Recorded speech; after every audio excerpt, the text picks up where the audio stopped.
Welcome back to On Texas Football and this week's edition of the Recruiting Breakdown. I'm Jeff Howe, joined by Gerry Hamilton and CJ Vogel.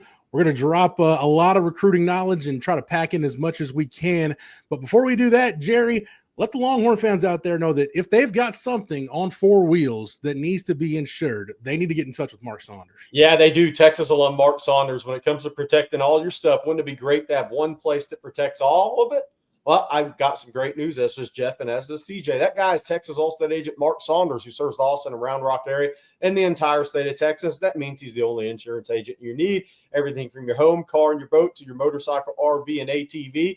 Call Texas All-State agent Mark Saunders' office today at 512-218-8571. Do you want to be in good hands? How about great hands? With more than 35 years of experience, you'll be in great hands with Texas alum Mark Saunders. Again, 512-218-8571. We'll get to the good football stuff here in just a minute, but I've got to start with a tidbit, Gerry, that you dropped on Coffee and Football Tuesday morning. I had never heard this, but the topic of, I believe the question was, who's a big-time recruit that almost signed with Texas that you wouldn't have think did? And my initial thoughts went back to a couple of JUCO recruits right around the Mac Brown, Charlie Strong transition, because Tyreek Hill and Devondre Campbell, that's two all-pros and were almost Longhorns. I don't think people realize how close it was. But, Gerry, you dropped a nugget that would completely change the complexion of a team that Rick Barnes took a couple of steps away from a national championship. Yeah, so James Harden was extremely close to going to Texas. It was really USC, Texas, and Arizona State. And look, Texas felt really confident about it until Arizona State hired his high school coach. It was, and that's back in the days when you could do that. Now you can't do that. There's a 2-year window. But James Harden was Russ Spring, and that's when Russ Spring was recruiting at his highest levels too, right? The class before he got KD, DJ Augustine, Damian James, all those 5 stars. Obviously the 06-07 team lost in the second round. KD went pro. But that Texas team that went to the Elite Eight saw that second year, sophomore years for Augustine James, Connor Atchley off a red shirt, AJ Abrams, and then Justin Mason. That team almost had James Harden, and that might have been Rick Barnes's elusive national champion. Now Memphis was really good. Memphis beat Texas by 18 in Houston. I was there, and Kansas won the national championship. But boy, you put James Harden on that team, and you never know what happens. It was close. It was close.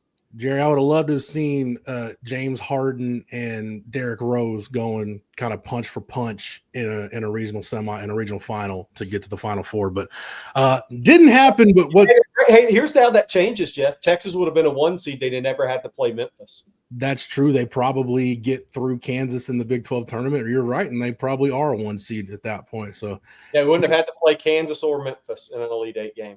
Crazy to think how much that would have changed things. But what Steve Sarkisian hopes changes is the running back outlook in the class of 2026. We've talked about it before, guys. It started out, things were trending in the right way with several high-profile national prospects. Tashard Choice leaves.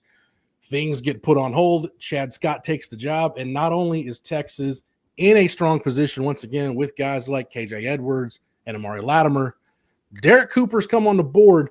Gerry, CJ, I don't know which one of you guys wants to start with it, but things are starting to maybe heat up a little bit with Texas and Derrek Cooper. Yeah, so I spoke with a source last night close to the recruitment, and they said Texas had a tremendous visit with Derrek Cooper and his mom's stepfather, I think is who accompanied him on that visit, multi-day visit. Thought it was a home run visit. Coming into the visit, we said it, he'd never been on campus, so Texas was way behind. Like Georgia, where he was once committed, then he was back up there unofficially a couple of times since his decommitment, including on his birthday weekend, where Georgia kind of had a birthday party for him. Miami, obviously close to home in it, Ohio State, Alabama, you name it's in it. But going into that visit, Texas was just say, we just come up here and give us a chance. Yeah. Give us a chance.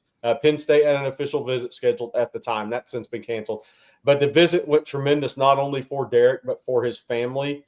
And maybe as important as Derrek's thoughts, which are very positive on with Chad Scott, Sarkisian, the Texas program in general, were the thoughts of his family and how kind of amazed and taken aback they were at the Texas program, the 40 acres, the university, Austin, everything it could provide for Derrek moving forward. So I was told Texas is squarely in the mix with Georgia, Miami, maybe a couple others there as well. So Texas started from way behind. Now they're very much in the game, and they'll be swinging with Georgia, Miami, and a couple others on this thing through June. The question is, will Derrek Cooper take an official visit on a weekend to Texas? Sark has not had any midweek, CJ, since he's been at Texas in June. Right. They prefer the weekend OVs, but that would mean he's going to have to bump a weekend OV, and he's probably not going to bump Georgia. Is he going to bump a Miami to a midweek? Could something else happen? We'll see. He's got all 3 weekends locked up right now. Texas is trying to get one of those weekends. Yeah, and if I can add to that, Gerry, I remember talking to Derrek Cooper the week of Chad Scott being hired, and he said, yeah, they've already been in contact with me. Coach Scott's been on the phone trying to get me interested back again in the Longhorns, of course, because there was interest with Tashard Choice. And then things went a little quiet after he departed for the Lions. But Chad Scott being one of the first moves that he made as a Longhorn was to call Derrek Cooper to get him on the phone. Now to get him on campus, you start to see the wheels start to move. Of course, Texas had been working a little bit quietly, under the radar in this one, of course. Now to get him on campus, you start to see things really start to move. Now it's just about getting him back on campus for the OV, as you mentioned, Gerry. But that would be a heck of a move for the running back picture for Texas. And again, it kind of just follows suit of what we saw last year with a Jamie French. Just get to campus and we'll see what happens after that. So right now, kind of going according to plan as much as you can with the Longhorns and Derrek Cooper. CJ, your Tuesday afternoon / evening, you're going to see one of the recruits we get asked about a lot. Anytime we're on a live stream or anytime we get questions over on the message board at ontexasfootball.com. Jamaran Carlton from Temple, his name comes up. What are you looking forward to hearing and going into your trip to Temple? Where do you feel like things stand with Jamaran Carlton in Texas? Yeah, just if and when an official visit is set to Texas, because he's been a guy, not too far from home in Austin. Is there an official visit or plans for one to be set to Austin, right? Because we've heard, USC is a team to watch. Texas Tech made him really think about things whenever he went up to Lubbock about a week and a half ago. Baylor, right in his backyard, as we've talked about 30 minutes from Temple, is a team to watch as well. So is Texas going to make a run for him in that sense that those other 3 are? And right now, I think Texas Tech and Baylor are going to give him a lot to think about moving forward. But where does he kind of view Texas in the pecking order? Because he did make it to Austin for one of the Saturday spring scrimmages, but he didn't make it for the scrimmage. So he came afterward. He arrived around 12:30, 1 o'clock, after practice had concluded, stuck around for about 3 hours, and then made the trip back up to Temple. So didn't get to watch practice, didn't get to see Kenny Baker and Pete Kwiatkowski and Alan Clark in action. How does that change things? And would that have changed things for Jamaran Carlton? That's going to be one of the big keys for me. How much can he view the Longhorns without an official visit? That's top of the list for me. Gerry, the edge outlook in general is interesting because we've seen Texas really attack it out of state hardcore. Trenton Henderson out of Pensacola, Florida, Drake Quinn, who had a great visit during spring practice. Again, we've seen Texas go really hard after some out-of-state edge guys. Where do you feel like the picture is right now at edge as we sit here in early May? Well, there's been some movement in April at edge, which has been very interesting. So Drake Quinn from Greater Atlanta Christian, 4-star plus, really talented edge prospect. He made it to campus for the first time that April 12th weekend and immediately scheduled a June 13th through 15th official visit. And I think Texas is right there for him with Clemson, Tennessee, Auburn, Georgia, you name it. He's in there. Then Jake Krull was on campus last weekend and that April 26th weekend and scheduled an official visit as well. So out of IMG, he was just made an official visit to Colorado last weekend. There's 4 edge prospects scheduled for official visits right now. Then there's Kamari Brooks from North Oconee in a little north of Atlanta area. And then there's also I mentioned Kamari Brooks, Luke Waffle out of Princeton, New Jersey is the 4th who was on campus in April. So Texas made some positive moves in April. They set up 2 guys for OVs. They didn't beforehand. Richard Wesley, who reclassed from 27 to 26, was also on campus last month. We'll see if he schedules an official visit. And then what does Texas do with a Trenton Henderson? Do they go by Pensacola Catholic here in May, try to make a run at him again? What happens with Landon Barnes, who Texas just recently offered last week? Are they just kind of going to keep him warm more so than anything? And then I'll throw out something else at edge. So what I'm getting to is I don't think Texas knows yet, but now the guys that are set up for visits are looking really talented. I'm going to throw something else out there, CJ. Bryce Perry Wright is more of the 5 tech, can be an edge player, power edge, kind of like Barron Sorrell, that could grow into a 3 tech long term. So that's another piece to this edge puzzle is Bryce Perry Wright, who I think Texas is right there in the fight with. The same for Jaraylin McCoy, who's scheduled to officially visit June 13th out of Tupelo, who's on campus a couple weeks ago. He's 6'6", 240, 250 pound, more in that 5 tech. Could he be a bigger edge player like a Lance Jackson or Justice Terry? So the reality of the situation, guys, is there's a lot of really talented players on the board. There's 6 guys making official visits. And I'm here to tell you, I don't think Texas knows which way it's going yet. Gerry, CJ, whichever one of you guys wants to take this, not necessarily the math changing, but the caliber of prospect that Texas is going to go after in 2026. I think it's pivotal, to say the least. That's a gross understatement, because we know after the 25 season, Trey Moore and Ethan Burke are both gone because they're out of eligibility. And the 2026 season is going to be a draft eligible season for Colin Simmons, which, if he keeps trending the way he's trending, I think we all expect it to be his last season at Texas. Gerry, not only are you going to need the 26 kids to come in and probably need 1 or 2 of those guys to give you snaps right away, but their second year on campus, you're going to need a couple of those guys to maybe emerge as starters for you. Yeah, for sure. And CJ can speak to this as well. But, yeah, look, I think this is a huge class for Texas at edge. And I think that's why you're seeing they're going for more established guys at the high school level. There's not really, CJ, there's not really one of these guys that's like a 2 or 3 year project amongst these visitors. That's the one thing I would say to Jeff's point is these are, I mean, Luke Waffle physically ready. Jake Krull will be coming out of IMG, will physically be ready to compete. Dre Quinn comes out of Greater Atlanta Christian, a school where they have a really strong program, and you'll be ready to compete.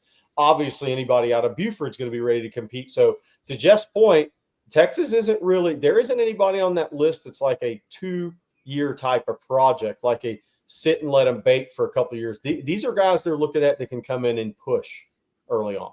Yeah, I keep looking back at that edge room, and where did Texas find its Hay last year? Well, it was Texarkana. It was out of A-Leaf or Houston, right? So, Texas continuing its hunt in the deep South, and that's where you're seeing a lot of these guys this year, right? Bryce Perry Wright, Georgia; Dre Quinn, Georgia; Kamari Brooks, Georgia; Jaraylin McCoy, Mississippi, and then you get the one stray up in New Jersey with Luke Waffle. So it's interesting. Texas continuing to find guys that fit what they like regardless of territory. And Gerry, we've talked about it, the kind of split between in-state and out-of-state guys in this current cycle.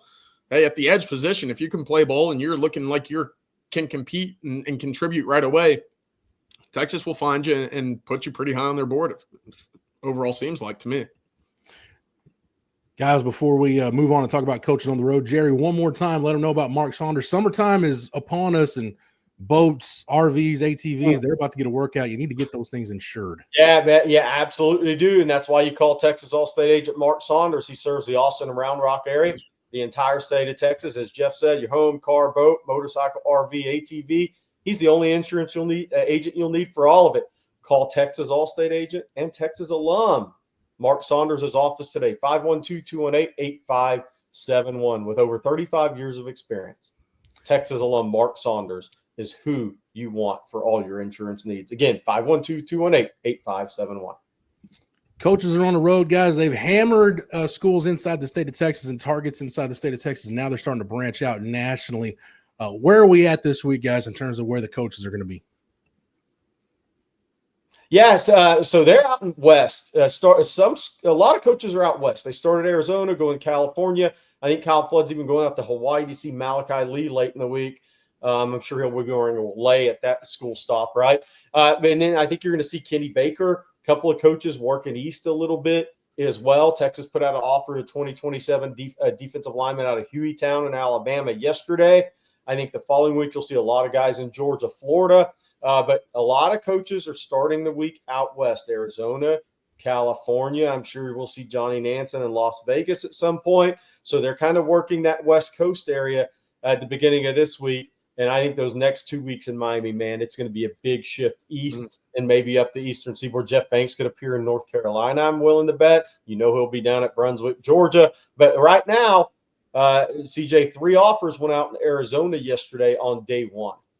Yeah, Texas, the staff really starting to wrap up their in-state recruiting. Of course, it was Mark Orfe, Jeff Banks, and AJ Milbury that were still kind of knocking out the DFW area. Kyle Flood did so as well last week.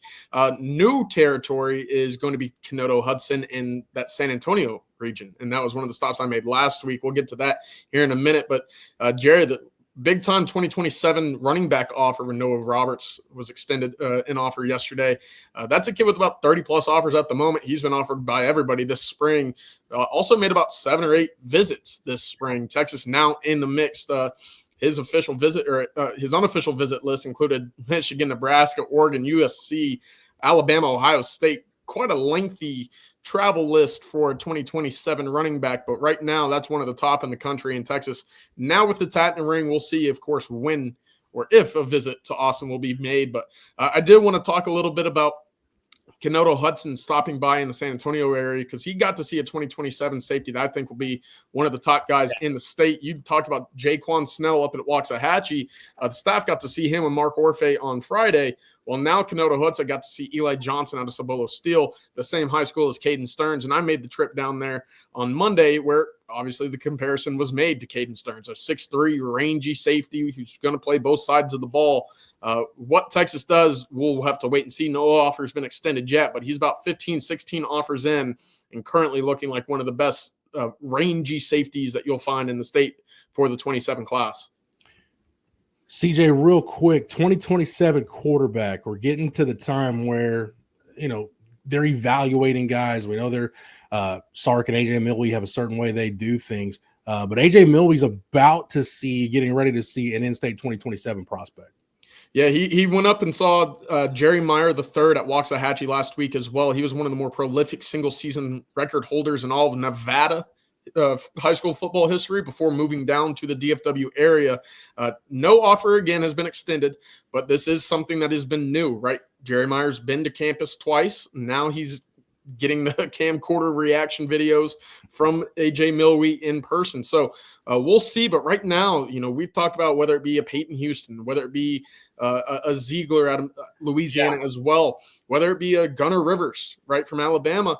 Right now, it feels to me like Peyton Houston is still the top guy on the board for the Longhorns. He's still the only one with a Texas offer, but we'll see if this visit to Waxahachie changes anything, or if you see Milbury make the trip out to Louisiana once again, which we expect, or to Alabama to go see Gunnar Rivers in action. Right now, again, Peyton Houston, the only quarterback in the 27 class with a Texas offer. Gerry, you'll get the last word this week. You posted over at ontexasfootball.com. There's some new offers extended by the staff on Monday. Some offers out in Arizona, some offers out in Alabama. Any of those really stand out to you? As every offer is noteworthy, but anything really catch your attention? Yeah, 2026 offensive tackle Aaron Thomas yesterday out of Mountain Point, where Christian Clark went to high school in the Phoenix area.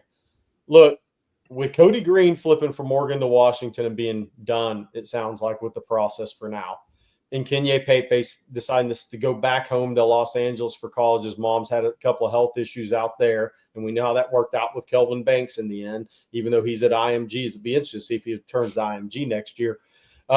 Texas, look, they got to keep evaluating offensive tackles. And one of the questions on whether I got a DM or on ontexasfootball.com or here, well, why would Texas offer somebody they're in a good position for Ojo, John Turntine, Samuel Roseburg? Yeah, here's my answer. Nobody's committed yet. I mean, and these recruitments have a lot of runway left. And there's going to be June visits for John Turntine. A&M is going to put up a huge fight. Felix Ojo is already making official visits. Will make either 6 or 7 official visits in April, May, and June. That's a lot of recruiting left in front of Felix Ojo. Sam Roseborough will be back on campus June 20th. We'll take a couple of visits before that. Malachi Lee, scheduled to be on campus. Kyle Flood's going to see him. Sam Utu at Orange Lutheran. Could that be USC? Could it be Texas? There's been a time and point where Texas led. But here's the reality. None of them are in the boat, and these recruitments are going to play out. So you have to keep evaluating like you have 2 tackle spots left until you don't. That's the one thing I would say about the Aaron Thomas offer. And he's really talented. His dad played at FSU. He's a late developer physically. He's going to visit FSU June 6th. He's visiting A&M June 20th. We'll see if Texas makes a push for an OV on like that June 13th date or something. But I would say this, Kyle Flood's got a job to do. And that job doesn't stop because you're leading with 2 or 3 guys. Leading when they still have 4 and 5 official visits left. CJ, I don't know how much it means anymore. It just means it means you got a good reservation right now. It means you had a good spring. Yeah. All right, CJ, Gerry, thank you for the knowledge and expertise as always, and thank you to Texas alum Mark Saunders for sponsoring this edition of the Recruiting Breakdown. Anything you missed, we've got you covered here on the channel and over at ontexasfootball.com, where if you're not a member, go ahead and sign up right now using the promo code OTFOG. That's OTFOG. We'll get you 1 year of access at ontexasfootball.com for $49.95. Again, that's the promo code OTFOG over at ontexasfootball.com for your discount. And don't forget to like this video and subscribe to On Texas Football if you're not already. Over 80,000 subscribers and climbing every day. Gerry promises at some point to do something very, very special for the listening audience. I don't know what it is. I don't know if we're going to do some kind of jackass stunt where Gerry's off of a roof in a shopping cart or whatever, but something is coming big. And thank you so much for your continued support of what we're doing here over at On Texas Football. For everybody on the On Texas Football staff, for Gerry Hamilton and CJ Vogel, I'm Jeff Howe. Thank you so much for watching. And until next time, hook 'em. Hook 'em.